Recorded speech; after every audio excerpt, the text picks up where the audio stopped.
बिस्मिल्लाहिर्रहमानिर्रहीम। अस्सलाम वालेकुम व्यूअर्स, उम्मीद करती हूँ आप सब लोग खैरियत से होंगे। तो आप ये देख रहे हैं कि मैंने आलू की ये कितनी मज़ेदार सी डिश बनाई है और इस डिश का नाम है दम के आलू। तो ये दम के आलू मैंने बनाए हैं ग्रेवी वाले, और व्यूअर्स ये इतने लजीज बनते हैं कि आप इनको पराठों के साथ खाएँ, चावलों के साथ खाएँ।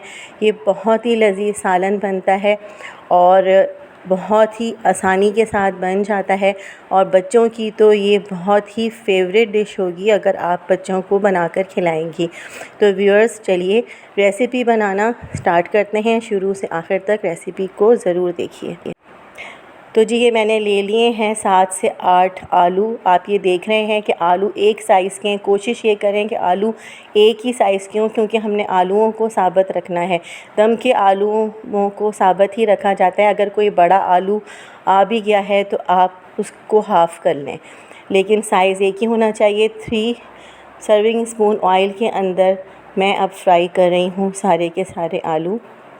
दरमियानी आंच पर आपने आलूओं को चमचे से चलाकर इस तरह से फ़र्स्ट स्टेप में कर लेना है फ्राई। फिर आप थोड़ी सी देर के लिए 4 से 5 मिनट के लिए ढककर आलूओं को पकाएं ताकि आलू गल जाएं, और फिर इसी तरीके से आप दरमियानी आंच पर इसको चमचा चलाते हुए फ्राई करना शुरू करें।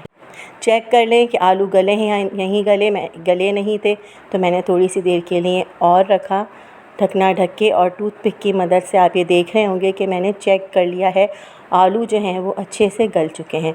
अब आप इनको सुनहरा करके गोल्डन ब्राउन कर दूसरी प्लेट में निकाल लें, यानी ऑयल के अंदर से आप सारे आलूओं को फ्राई करके निकाल लें। आलू गल चुके हैं और देखें अच्छे से फ्राई भी हो रहे हैं।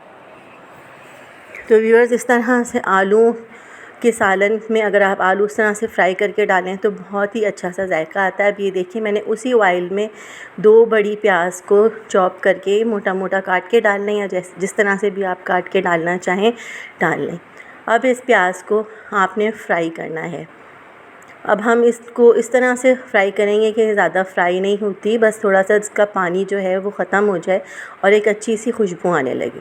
तो अब मैंने इसके अंदर 2 बड़े टमाटर भी काट के डाल दिए। तो व्यूअर्स हमें प्याज और टमाटर को बहुत अच्छे से चमचा चला के फ्राई करना, इतना ही फ्राई करना है आप ये देखें जितना मैंने फ्राई किया। फिर आप सारे टमाटर और प्याज को अलग प्लेट में निकालें। तो ये देखें मैंने हाफ़ टी स्पून नमक लिया है, ज़ीरा 1 टीस्पून लिया है, मेथी दाना हाफ़ टी स्पून, राई हाफ़ टी स्पून। अब उसी ऑयल के अंदर हमने कड़कड़ाना है ताकि इसका अच्छा सा जायका आए, अच्छी सी खुशबू आने लगे। जब ये अच्छे से फ्राई हो जाए तो आप इसमें टमाटर और प्याज का पेस्ट शामिल करें। जो फ्राई किए हुए हमने टमाटर निकाले थे और प्याज निकाली थी वो मैंने इसके अंदर शामिल की है। उससे पहले मैंने इसके अंदर डाला लाल मिर्च का पाउडर और हल्दी का पाउडर। हाफ़ टी स्पून आप हल्दी का पाउडर डालें और हाफ़ टी स्पून आप रेड चिलीज़ डालें। तो ये देखिए मैंने इसमें दही भी ऐड कर दिया है 5 टेबल स्पून्स, और अब हरा धनिया और हरी मिर्चें मैंने डाली हैं। ये देखिए बबल्स आने लगे हैं और ये अच्छे से पकना स्टार्ट हो गया है। तो व्यूअर्स आप इसको चमचा चलाते रहें, और अब वक्त आ गया है कि हम इसके अंदर फ्राई किए हुए और गले हुए आलू डाल दें।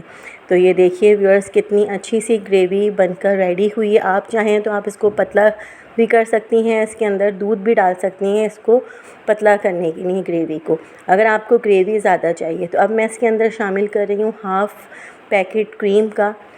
तो क्रीम आपने तेज़ी के साथ डालनी है और तेज़ी के साथ चमचा चलाना है, क्योंकि हम गरम सालन में क्रीम डाल रहे हैं तो इससे क्रीम फट सकती है। अब इसको मैं कवर करके रखूँगी 5 से 6 मिनट के लिए हल्की आंच पे, ताकि ऑयल ऊपर आ जाए।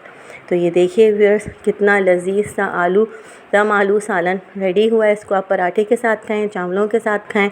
तो उम्मीद करती हूँ आपको रेसिपी पसंद आई होगी। अपना बहुत ख्याल रखिएगा। मुझे इजाज़त दीजिए। अल्लाह हाफ़िज़।